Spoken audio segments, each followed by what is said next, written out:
구분이 되어 있습니다.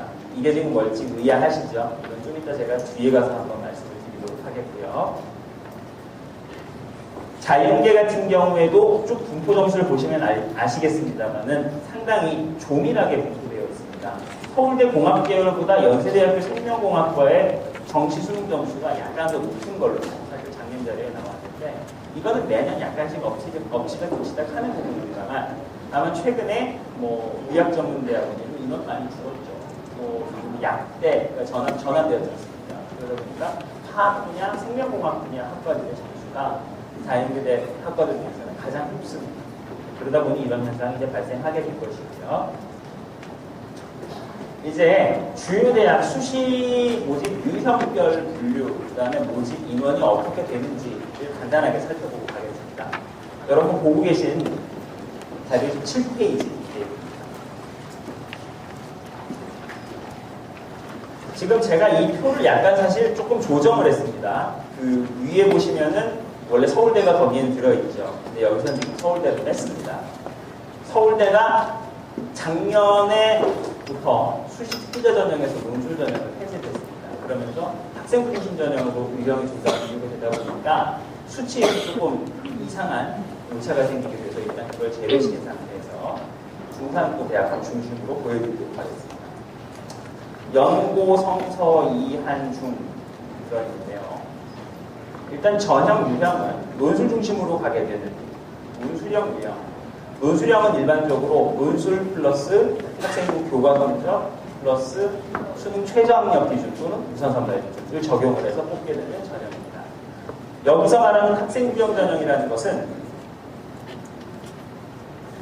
여기 지금 보시면 학생부형과 내신 서류평가형 두 개가 묶여 있는데 이 두 전형이 다 학생부 교과 성적의 영향력이 큰 전형입니다. 근데 우리가 학생부형으로 분류해 놓은 것들은 학생부 100%, 거의 100%에 가까운 영향으로 선발하게 되는 전형들이고요.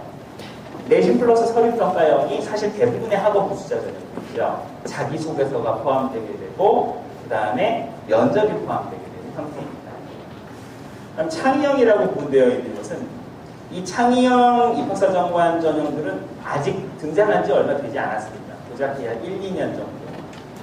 조금 창의적인 인재들을 뽑겠다라는 생각으로 각 대학들에서 만든 전형이고, 창의형 사정관 전형은 뽑는 인원이 매우 적습니다. 각 대학마다 보통 20명에서 50명 선의 학생들을 선발을 하게 되고요. 학생부 교과 성적을 대부분 반영하지 않습니다. 그럼 반영한다고 하더라도 서류를 전체적으로 보는 한에서 반영하겠다. 즉 교과 성적에 의해 줄 세우지 않겠다라는 단서 조항을 걸고 있는 학생들이 대부분입니다. 그러나 보시다시피 뽑는 인원 자체가 3%대로 매우 적은 인원이기 때문에 이 창의형에 특화된 입시 준비를 하기는 현실적으로 조금 어려운 상황이라고 볼 수가 있겠죠. 그 다음에 특기자형이 있는데, 특기자형은 앞에서 분류해서 보셨던 어학 중심 전형들과 수학과학 능력 중심 전형들입니다. 지금 재원생들 가운데나 최근 제가 만났던 학생들 가운데 수학과 중심 전형의 지원 대상은 많지 않은 것 같아요. 인문계 학생들 가운데서는 캡스 성적이 우수한 850점 이상의 우수한 성적을 가지고 있는 학생들은 한번 고려해 볼 수 있는 소지가 있겠습니다. 어쨌든 수시 유형별 분류에서 보시다시피 수시에서 가장 많은 인원을 선발하게 되는 건 논술형 전형입니다. 학생부형 전형 같은 경우는 이 둘을 합쳐놓으면 되게 30%대가 돼서 논술형 다음 뒤를 잇게 되는데요. 학생부형 전형 같은 경우는 지금 여기 기재되어 있는 이 대학들을 학생부형으로 놓기 위해서는 인문계에서는 1.4등급, 자연계에서는 1.6등급 이내의 매우 우수한 내신 점수가 필요합니다. 이에 대해서는 뒤에서 상세하게 설명드리도록 하겠습니다. 작년도에 아마 뉴스 통해서 많이 보셨을 겁니다. 경쟁률이 매우 높았죠. 기록적인 경쟁률을 작년에 보여주었습니다. 작년에 경쟁률이 왜 그렇게 높았을까요? 첫 번째는 우수한 재수생이 많다라는 것 때문이었고, 사실 이 조건은 올해도 크게 변하지 않을 것입니다. 두 번째 이유는 물수능의 영향입니다. 수능이 쉬워진다라고 이야기를 하게 되니까 많은 사람들이 공포감에 질리게 됩니다. 그러면서 여러 대학들을, 아주 여러 대학들을 지원하게 되는 모습을 작년에 우리가 지켜보았던 바 있습니다. 근데 모든 전형의 경쟁률이 다 높은 것이 아니고 사실은 전형 유형별로 경쟁률이 늘어나게 되는 형편의 차이가 있습니다. 세 가지 한번 구분해서 보시죠. 학생부 교과 중심 전형들의 경쟁률과 서류 중심, 주로 사정과 전형들 서류 중심이라고 하는 것, 그 다음 논술 중심 전형 경쟁률 한번 비교해서 보시면 어느 전형의 경쟁률이 가장 낮은가요? 애들이 대답을 하죠. 학생부 교과 중심 전형의 경쟁률이 가장 낮습니다. 그럴 수밖에 없겠죠. 아까 말씀드렸다시피 이건 정해져 들어가요. 상당 부분. 여기 기재되어 있는 이 학교들을 노리기 위해서는 인문계에서 말씀드렸다시피 1.4등급, 자연계 1.6등급이라는 매우 높은 내신 성적이 요구됩니다. 그러다 보니 이 전형들의 경쟁률은 비교적 낮은 상황이라고 볼 수가 있겠죠. 서류 중심 전형들, 이게 소위 말하는 사정관 전형들인데 이 사정관 전형들과 논술 중심 전형들의 경쟁률은 비슷하게 높습니다. 올해 수시 지원이 6회로 제한이 되잖아요. 학생들 잘 들으십시오. 이거 지원 줄여야 됩니다. 다시 사정관 전형, 서류 중심 전형의 지원을 줄여야 합니다. 혹시나 하는 마음, 자기소개서만 잘 쓰면 뽑아주지 않을까? 나는 내신이 별로지만 한번 해볼만 하지 않을까? 라는 잘못된 오판 때문에 사정관 전형을 여러 개 지르는 학생들이 상당히 많아요.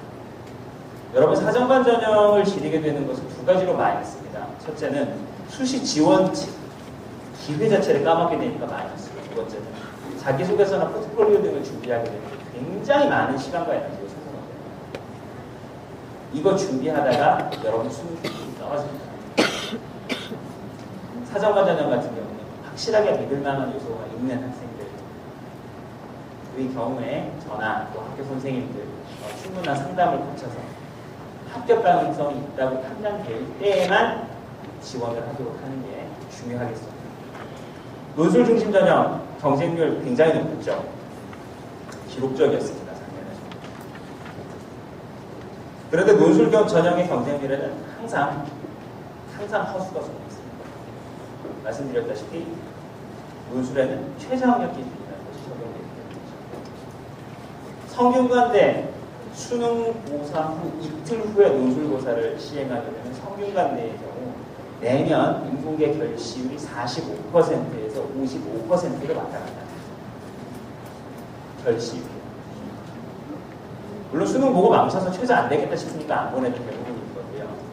원서 접수해놨으니까 수능 최저 안 될 것 같아도 한번 가서 볼래 하는 학생들이 상당수 있습니다. 그렇다라고 본다면 사실 성균관대 같은 경우에 지원자의 50% 가까이가 허수라고 볼 수 있죠. 연고대권 같은 경우는 지원자의 30%에서 35%가 최저학력 기준 미달입니다. 한양대 같은 경우도 25%에서 30% 사이의 최저학력 기준 미달률을 보입니다. 한양대에서 발표를 한 자료에 따르면 약 25% 정도의 최저학력 기준 미달자가 있었다라고 했는데 그거는 응시자 중에 최저학력 기준 미달자가 25%입니다. 그러니까 실제로 가채점 해보고 안 될 것 같아서 미응시했던 인원을 포함하게 되면 실제로 저 경쟁률의 실질 경쟁률은 절반. 논술 전혀 공부하지 않고 시험으로 들어오는 학생들을 감안해보면 실질적 경쟁률은 거기 보이는 경쟁률의 40%이라고 보시면 되겠죠. 그래도 여전히 없다. 올해 지원 기회가 6번으로 제한이 되게 되면 안타깝게도 연대고대 상대의 경쟁률도 많이 낮아지지 않을 것입니다. 여전히 지르는 학생들이 많을 테니까요. 저는 여러분들을 데리고 그거를 못하게 할 겁니다. 저를 지려밟고 가서 시험 보십시오. 그렇지만 여기 써있는 이 상위권 대학들 외에 우리가 보통 말하는 중위권 학교들의 논술 전형 경쟁률은 상당히 하락하게 될 거라고 예상할 수가 있겠습니다.